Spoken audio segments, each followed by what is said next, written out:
ويلات اليمن وتداعياتها على المغرب الكبير.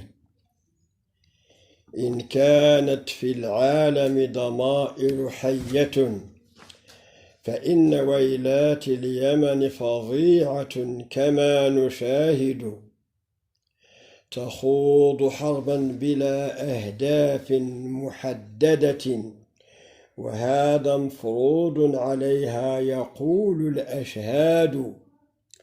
بث فيها دعاة التضليل والأطماع وسوسة، كما يفعل الشيطان إلى غرور الناس يعمد.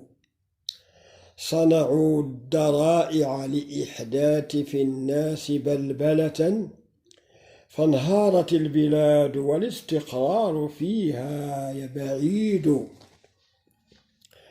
شرادم الشر تعمل جاهدة بلا مبالاة، وتسعى إلى تفكيك تماسك الشعب كما تريد. أسدلته بأغطية وعود كاذبة، وما حققت له شيئا وأولو النهى يشهد. قسمته إلى محاور القتال 3، حوثيون وأنصار شرعية وأهل الجنوب محايد. هؤلاء يأتيهم الدعم من دول مجاورة، وما يرقب الشعب إلا الدمار والتشرد. حطموا بنية البلاد، فمن ذا الذي ينقذها إلا تدخل العالم إذا كان على الحق يزود. بلاد تمود بؤرة لأوبئة عديدة، قضت على الشيوخ والأطفال كما هو مشهود. الكوليرا والملاريا وكورونا فيها تجتمع، ترى السكان صرعى تواريها اللحود. المرضى كثيرة والدواء غير موجود، والمصير موت حتمي والعواقب لا تحمد. أضران غطت شوارعها بكثافة، فمن يزيحها فالخوف للقاطنين مقيد. أزيز طائرات الحرب يسمع في كل ناحية، ووابل القذائف على المباني يسدد. ترى نقع الهدم في السماء منتشرا، يختلط بدخان الحرائق كأنه ضباب أسود. وأسراب الدبابات في بها الأزقة آهلة، تراها تمطر الرصاص على السكان ولا تتردد. وطيس الوغى حام في كل جبهة، فلا تكون إلا الخسارة والجميع لا يسعد. ويخطئ من يدعي النصر فهو مغفل، فالنتائج تفرز الحق ويختفي الجحود. مشروع المعتدين في المغرب الكبير مقوض، يرفضه الجميع وبأهدافه يندد. حاولوا إغراء تونس ولم تخضع لمكرهم، فجيشها لا يرغب في سلطة ولا الحكم يريد. يقوم بما عاهد عليه الله منذ تكوينه، يحمي الحدود وعلى أمن البلاد يذود. ترك الشعب يختار من يحكمه بنزاهة، ولا يتدخل في شؤون السياسة، والفتن يخمد. سلمت تونس من أعداء ديمقراطية وتنمية، وها هي الآن تبني مجتمعا متكافئا لا تتردد. أخذت بمنهاج الإسلام في تسيير أمورها، فجنبت أهلها ما كان الطغاة لها يكيد.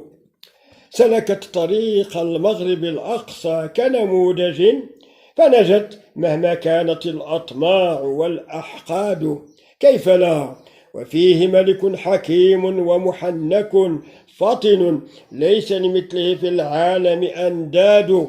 موريتانيا تنبهت فعملت بنصيحة عاهلنا، فلم تصلها المساومات وعن الأذى تبتعد. وجيراننا في الجزائر حموا أنفسهم بحكمة من زوبعة إغراءات الشرق لا تجدي ولا تفيد، لكن هذا الإغراء وجد في ليبيا منفذا توغل فيها يزعزع أمنها وعن الصواب يحيد. أصحابه حرضوا ضابطا منفيا متقاعدا كان من قبل طامعا في حكم البلاد كما يريد، يدعمه هؤلاء ومجلس الأمن صامت كأن ما يفعله شرعي معقول ومحمود. حكومة الوفاق اعترفت بها أغلب دول تخوض حربا ضد الطامعين في نفطها وتجتهد.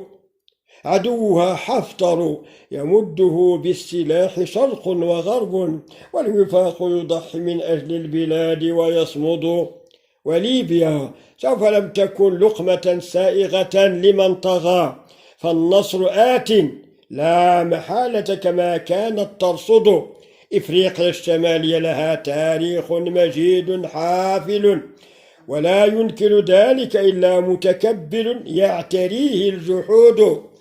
مسؤولية المجتمع الدولي وضع حد لمجنون طائش ووقف تدفق السلاح له، وهذا هو المفيد.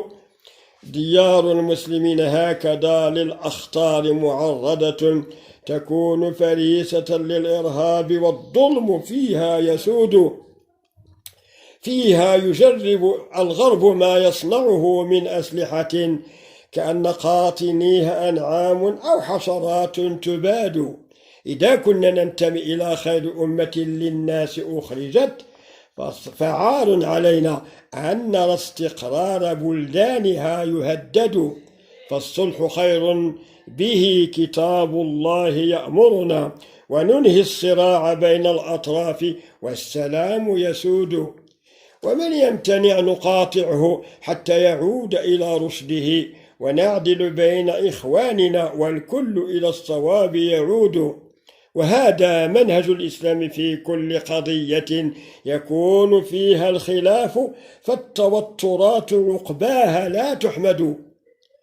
فلنعد للإسلام مجدا كدنا نفقده، فالأوضاع تغيرت والظروف تتجدد. ولنعلم أبناءنا في الحياة أقوم منهج يسيرون عليه دوما، فهو الأفيد.